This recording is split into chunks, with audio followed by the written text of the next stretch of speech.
Am I the butthole for telling my husband's sister I can't help her with her kids since I'm failing my kids? I have 3 sons with my husband, 12, 10 and 9. My mom died when I was 8 and I had to step up and raise my sister, who was 2 days old when our mom died, because our dad was a neglectful deadbeat who only cared about one thing. So to say I have experience is an understatement. My husband's sister knows my past but did not feel like I was doing a good job with the boys. She said I was too used to parenting a girl and I had no idea how to parent a boy. She said this because my goal was to teach my boys to be kind, to be open and honest with their feelings and to be good, respectful people. Some people might see it as I was trying to make them more feminine, but you know what, if my boys can be healthy and non-aggressive then I will consider myself having done a good job. My husband's sister did not agree. She told me I was raising them to be soft, to be bullied and I was setting them up for failure. At first I ignored her, then my husband talked to her and I basically stopped caring about a relationship with her after she told me I was failing my kids because my oldest son wasn't afraid to have his friends hear him say I love you to me and his dad. She was so certain he would get crap for it. Why she only blames me is probably obvious, but I know she thinks her brother only goes along with what I do. Anyway, she has been struggling lately because her kids are not very well behaved. The rest of the family have been on her case about it and she turned to me, no apology or acknowledgement of what she said, and told me she needed me to help with her kids. I told her that I couldn't possibly help her with the kids when I'm failing mine so badly, I would hate to fail hers as well. She pretty much lost it and told me I was being petty, we're family and how could I not put the kids above any issues I have with her. I told her she had called me a bad parent and I was not going to help her out when she has never apologized or acknowledged that she was wrong. To which she told me again I was petty and should be willing to help her. AITA? Not the butthole, she's the one putting her pride before her kids. If she really wanted help, she'd apologize. She wants to have her cake and eat it too, get the help from you without acknowledging her own past mistakes, and that's not how the world works. P.S. You sound like an excellent parent. Thank you.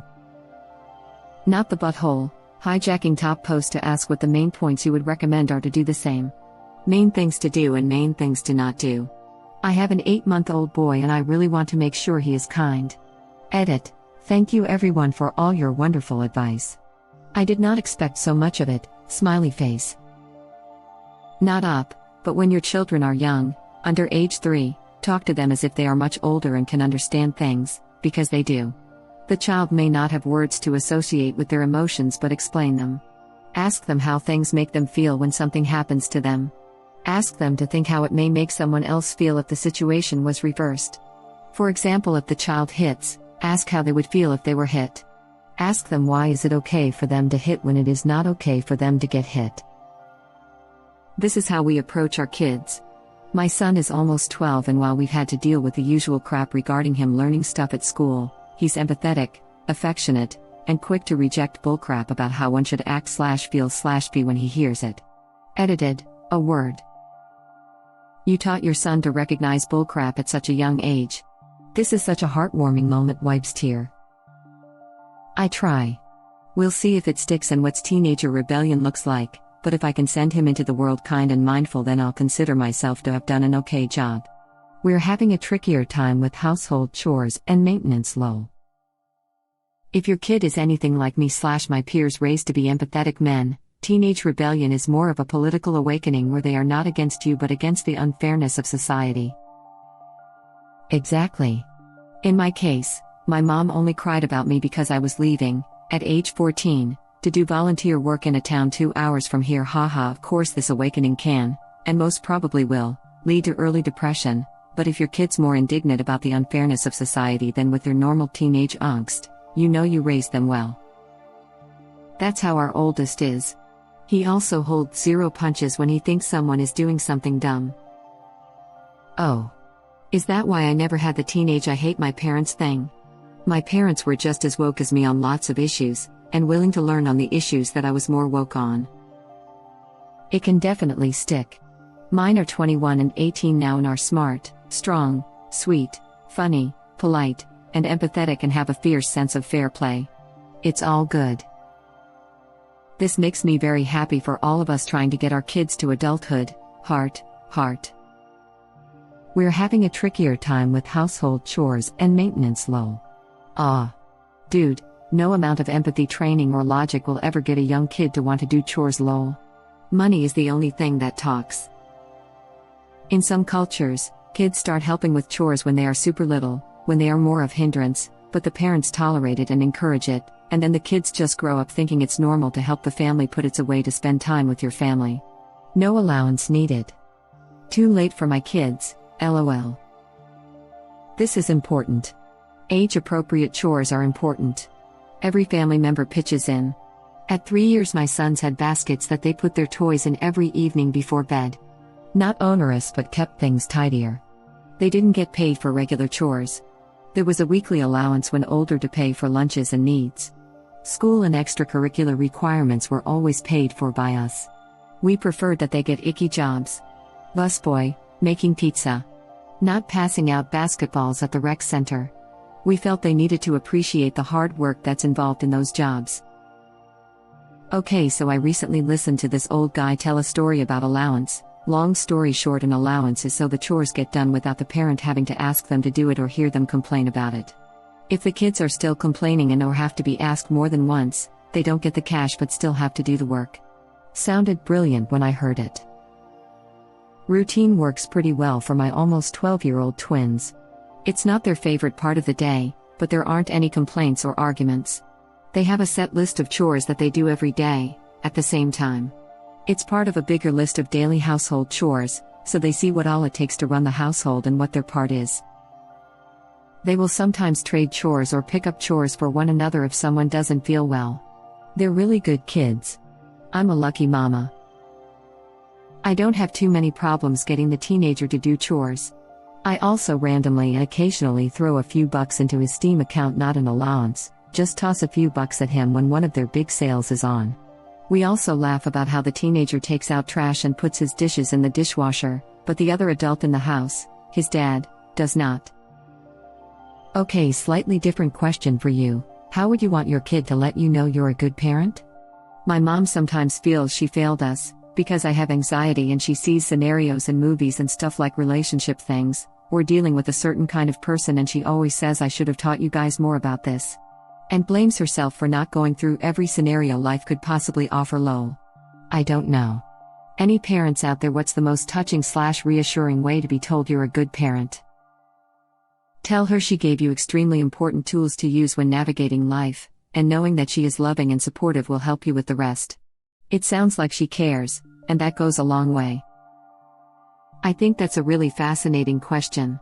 As a parent, I'm not sure, but I feel as though simply knowing my kids want to be in touch is a lot of it. But that may just be a love languages thing, because conversation and connection helps me feel loved on general.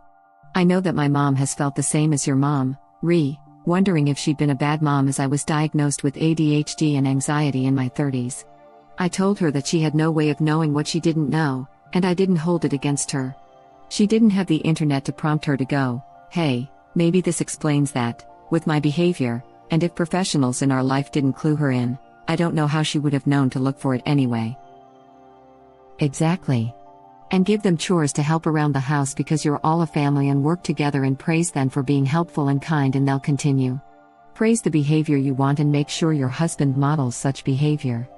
And if it's a boy, get your husband to pee sitting down whenever the kid sees him, and potty train them to sit so you don't get pee all over your bathroom for over a decade. They learn to stand at preschool just fine. But I don't know anyone who taught their son to pee standing who didn't complain about it getting everywhere for years. This. Also, peeing sitting down will fully empty the bladder, so help stop UTIs. My doctor said males need to pee sitting down at least once a day. Or you could throw a Cheerio in the toilet and tell him to hit the Cheerio. That's what I did with the kids I grew up babysitting, and it worked wonderfully. They learned to pay attention and there was never any mess made. You want to notice when you are inclined to say things like "don't cry." Even if you are saying it soothingly, it repeats a message boys are culturally given. Maybe watch some documentaries like The Masks We Wear, I think that's what it's called, where men talk about how the cultural masculine identity harms them, so you can watch for those things and nip them in the bud. The important thing to know is that we're all steeped in our culture, so you aren't going to always notice the things unless you teach yourself to see them. OP, not the butthole. So, Someone who feels like you shouldn't raise boys to be thoughtful, compassionate or kind had discovered that the kids she raised are neither thoughtful, nor kind, nor compassionate, and look at that, they also aren't respectful or even considerate of others. I wonder how that happened. Sad for her. Not the butthole. I have no children, but I see that it is unusual for parents or other adults to talk to children as if they could understand things. It is a lot more usual for adults to underestimate them, and not take the time to explain things, because, well, why bother?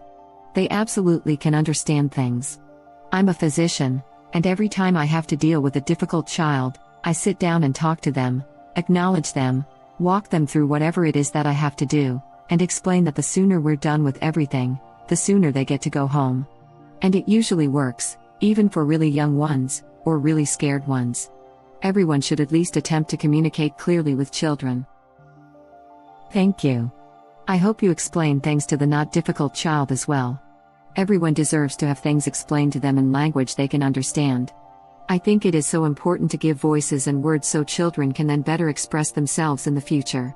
By acknowledging feelings and emotions, you both validate that the experience they are going through matters, and can help them identify those feelings in the future to empower them with strategies to cope with those feelings constructively. Treat your children as responsible adults, and that's what they will become. The things they have power over are individual. My 3-year-old can pick dinner, but the 9-year-old can't. Let them choose which seat they want in the car. Yes, it's a trivial choice, but it's a choice, and builds their brain around making constant choices. Remind them of others to build empathy. If you sit there, where will your sister sit? That isn't to say treat them as adults means set no boundaries, but be explicit and fair. I can hear you in the store. If you want something, ask once, do not repeat, and do not grab off shelves. Explicitly give them rules similar to how you would expect them to act as an adult. They are well behaved in stores and don't have I want a candy meltdowns. The terrible twos are when a child understands 90% of the world around them, but can't express themselves. With good communication and consistency, you skip them. This is how we do it as well. My daughter is still a bit immersed in the teenage angst, but thought-out logical conversations will bring her down to earth, especially pointing out that we do chores too. We don't always like them. I hate most chores myself. But what would the house be like if they weren't done? Relating and explaining why things need to be a certain way helps a lot. So much this. But also act and talk in the way you want your kids to. Tell your husband, mom, friend that you appreciate their help. Say I'm sorry when you do something. Actually have emotions in front of your children. As parents, I feel like we instinctively try to hide our anger, frustrations, and sadness to protect our kids. But they need to see us have those emotions and also deal with them. That's how they learn. Say I love you to your loved ones. Say out loud something they do that makes you happy. Or frustrated.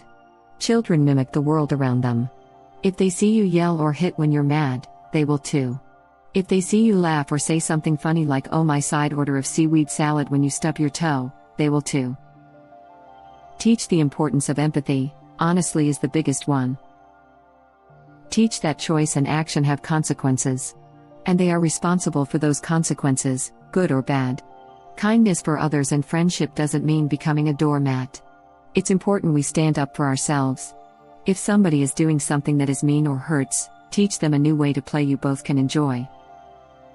Not the butthole, and I'd add that this is a teaching moment for your sons on how to be kind without letting people walk all over you.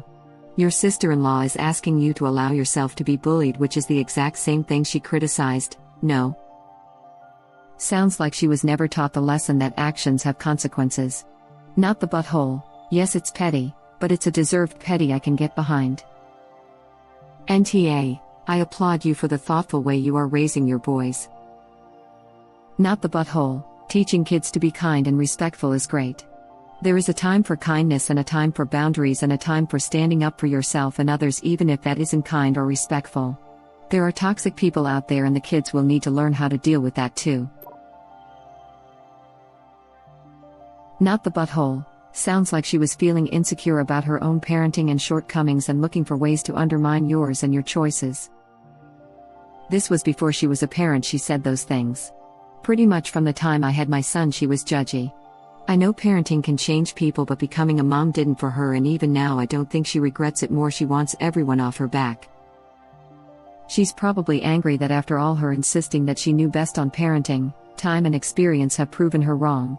She still isn't entitled to your help without an apology, though. This was before she was a parent she said those things.